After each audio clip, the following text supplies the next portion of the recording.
Hi guys, Nikki from Innocent Teddies here. So I had quite a big response to my previous UKCA video on my channel, and I had so many people reaching out with more questions. So I thought, what better thing to do than to kind of do another one and answer some of these questions that I've been getting. So I basically collated all of your guys' comments, your frequently asked questions, and I'm going to try my best to answer them in this video. As we all know, the UKCA isn't kind of well advertised and the information is quite limited, I personally feel. So I do find that if I can reach out to people and help them through videos like this, then that's great.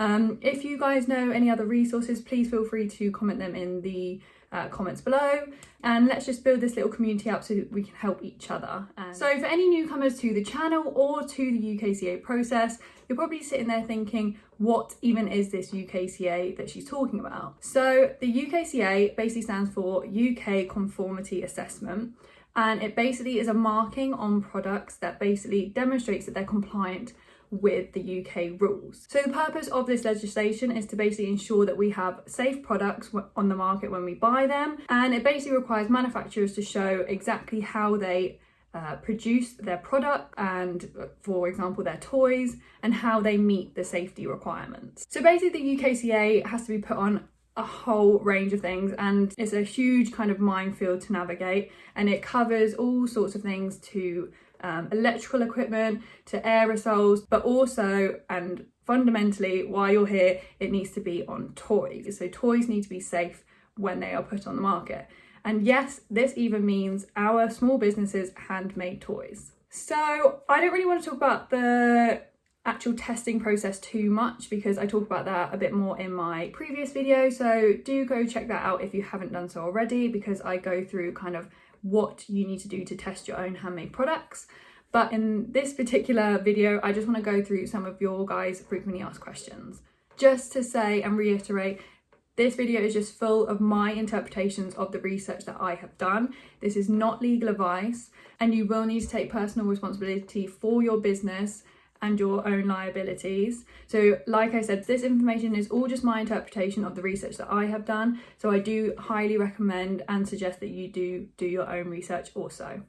Okay, so let's get started with the questions. Number one. Okay, so the first question I've got is it just for business, or do you need to do it for friends and donations too? Obviously, like you've seen in my previous video, businesses do have a requirement to test their toys if they're putting them out for sale and on the market. If we're thinking about friends and donations, the statement I came across according to toy safety regulations on their website or their legislation, it says individuals producing toys on an occasional basis to give to charities to sell are likely to be exempt. So basically, if you're only doing it occasionally and you are doing it for donating to a charity, you don't specifically need to test legally. However, they do highly suggest that you be aware of the safety risks still, and that you make sure the toys are as safe as they possibly can be. Because if you still think about it, they will probably be accessed by a range of different people, including children, and you want to make sure that they are not at risk of hurting themselves or of any hazards that you have produced from your toy. So yeah, you never know who is actually going to buy that item, so it's just best to be overly cautious and make it as safe as you possibly can. Maybe not use safety eyes, maybe sew the eyes on so there's less choking hazards.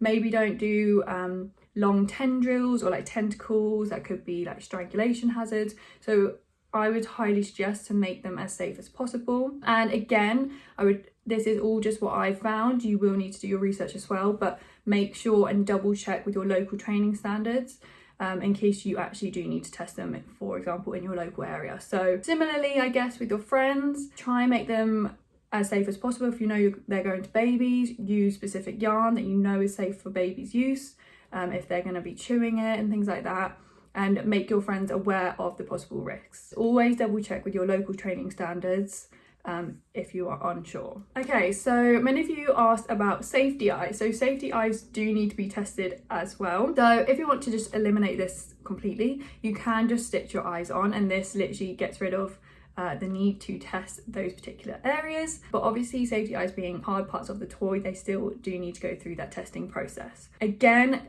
link to my previous video because I do explain further the pack that you can get that explains exactly how you test those safety eyes. But you can make your safety eyes more secure by doing things like attaching felt or a material behind them to give that firmer base, so it's not going to slip easily through the crochet stitches, so that it's going to stop them getting pulled through that way. They also need to have the physical tests and also need to have certificates. There are quite a few brands of safety eyes that are already out there that have these certificates readily available if you do contact them or even on their websites. These include Trimmits, Craft Bits and Cello Express. Like I said, they do have the certificate ready available, which will cover the chemical parts of the testing. But like I said, it's important for you to also carry out the physical parts of the test yourself. The next question, do I need to keep my videos for proof? So I would just say yes, because it's just really good evidence. The more evidence and records that you have, the better. You need to try and keep a record of basically everything you do. So whether that includes testing, everything you sell, all the receipts, all the material you use, possibly even like labels of the yarn you use. So the more proof of records that you have, the better. So I would definitely highly recommend keeping those videos maybe on a USB stick or any other sort of electronic storage. Okay. The next question is a good one. Do all the colours have to have certificate or just the yarn type? So this is a big one that I keep getting asked. Colour variations on the same type of fabric don't actually need retesting. For example, if you're using the same cotton brand. However, if you do switch the type of cotton, if you do switch the type of fabric type, they then do need to complete a retest. So if you're using chenille yarn, for example, I use James C. Brett Flutterby yarn, I'm able to use that again if I'm using that same one. However, if I'm changing the brand or the type, if I'm changing from chenille to cotton, I will need to then redo that test, because obviously different types of fabric and different types of yarn are gonna react differently to those physical tests. Again, I've had quite a lot of people dispute this. If you are unsure, the best thing to do is to get in contact with the manufacturers and they will be able to give you the certificate. And you can also maybe clarify there, like, does this count for all the different types of colours? And possibly if they don't, then they might have the certificates for the other colours. So like I said, contact, research and cover yourself as much as you can. The next question is, but what if I do custom toys or custom orders? Initially, my thought process was, no, this can't really happen because it wouldn't be viable for you to do one toy, have to test it, produce another toy to then test it again if it goes wrong, or to do it unwashed, washed, and it would just be an absolute nightmare. So initially I was like, no, this actually can't happen. However, the only way you could get around this is if you have tested, for example, my lion toy here, you could then do custom orders for the lion toy, if that makes sense. So it wouldn't be as custom as just getting random requests of, can you make Bambi or Winnie the Pooh or whatever really random examples I can come up with.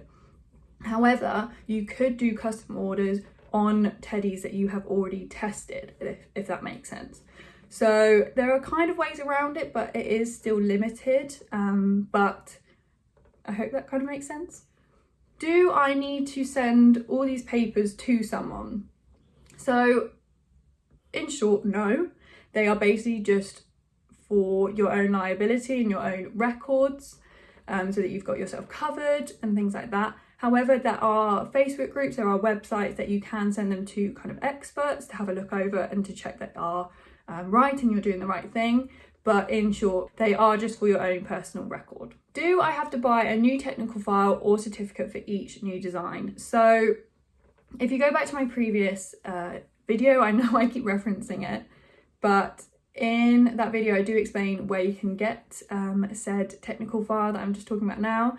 And you only need to buy one. You can reuse that file over and over again. You just copy and paste it, or you can edit it as you go, and you can just reuse that. It's just a template, so you can reuse it for different types of toys that you want to test. So no, you only need to buy it once.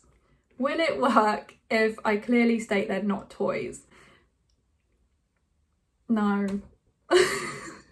Otherwise I wouldn't be making this video. No, annoyingly it doesn't work like that. The law clearly states that if something does have play value and it is accessible to be played with, then it needs to be tested. So the literal only way round this is if you physically mount your item on like a plinth or in a frame of some sort. So it needs to basically be not accessible for kids to touch and play with. So yeah, they specifically say it needs to be mounted or in a frame and not have that play value. Next one. The materials I use are all UKCA tested, so I don't have to. So yes, your materials obviously do need to be compliant as well. That is part of the chemical side of the testing. However, this particular test looks at the mechanical part and the physical part and makes sure the toy can kind of endure being a toy kind of thing. So it's not just going to fall apart, and can it withstand the amount of forces it will go through if it is played with. Obviously, different shapes and sizes are going to all react differently and hold their strength differently, and these factors all need to be thought about and tested, and hence why we're talking about this. So I had a lot of questions about keychains. Okay, so this one can be difficult because there is a bit of a grey line between what does and doesn't qualify. A few factors that do kind of make keychains more appealing includes it being stuffed, because it kind of makes 2Ds more, it brings 2Ds more to life. Also, faces bring shapes more to life and more appealing for children to kind of approach. And also animals are very easily recognised by children as well. So they say those three factors kind of make the keychains more appealing and more play value than possibly ones without those factors in. Like we said about the safety eyes for our normal toys, because they're hard parts, keychains involving that hard part of the keychain also needs to be tested. So the best way to handle the keychains and to research this is to just contact the brand themselves by email or even telephone, and just see if they have the relevant certificates and if you could possibly have them yourself for your record. I had quite a few questions about other variations as well. When it comes to some variations, there is a lot of due diligence involved. So if you've got kind of similar body styles, however, you've only changed one small item such as like the ears, and you don't feel like it warrants having to test the whole item again, you might consider a test head. So a test head is basically going to be your hybrid toy that you're going to test all your variants on. So for example, it might have more than one type of hairstyle or different types of ears. So this hybrid will look pretty crazy. You then would test all the physical variation on this hybrid to then check none of the changes are significant enough to warrant a retest. Obviously, if you find different, then you would go back and retest the specific one. But i.e., if you've done a specific test and any changes you've done so are kind of smaller, or you personally don't feel could increase risk of flammability, then you need to document this in your file to say the changes were not significant enough to need complete retesting. So basically, when using due diligence, you need to kind of look at the whole toy in a testing light and basically decide what is safe to change and what isn't without a whole retest. And obviously the list of variations is huge. A good example would be if you've tested a bunny and you now want to test a bear, and it's exactly the same size and shape, but you're literally just changing the ear shape. For example, the bunny's ears are floppy and unstuffed, and the bear's ears are round and also unstuffed. Say you've tested your bunny teddy, and during the flammability test, your bunny's ears caught light and took up the flames, but they still passed the flammability test. If you were then to change to the bear's ears, they pose less of a risk than the bunny ears, and so they're not likely to change the flammability results. So the construction method would be the same. They'd have the same amount of stitches across for each type of ear. As the bear's ears are round and smaller than obviously the bunny's floppy ears, the bear's ears are not likely to then change the flammability. And making sure that you have the construction method the same, you could then document in the variation page that this does not need a retest. However, if you were to do this the other way round and start with a bear and you've tested your bear, but you then want to change to the bunny with longer, floppier ears, This obviously would increase the flammability risk of the animal, and then a retest would be needed. So it's a very difficult one for sure, and it does involve a lot of thinking and being very careful with your decisions. And ultimately, if you just feel more comfortable doing the retest, then absolutely go for it. And yeah, if you're ever not quite sure, then the best thing would be to do a complete retest. And the last question was, can I just make crochet toy craft kits? So unfortunately, yes you can. However, when it comes to putting together crochet kits, if the end product is a toy, then again, the kit will need a UKCA mark on it, and it will need safety testing. So the guidance documents basically state that if your kit is producing a finished item that is a toy, all parts of the kit must comply with the regulations, as well as the finished item be instructed to be built well enough to conform to the regulations. So yes, again, craft kits do need UKCA testing. Obviously, if you're doing craft kits not to produce toys, to produce anything other than toys, then they won't need UKCA testing. But if you are using craft kits to produce toys, then they will. So I hope you guys found that video useful. Feel free to drop any more comments or questions you have below, and I will try my best to find you the answers or to make further videos to inform you guys. Feel free to let me know how you found the video, or like I said, drop any useful resources that others might find helpful, and I'll see you guys later. Bye.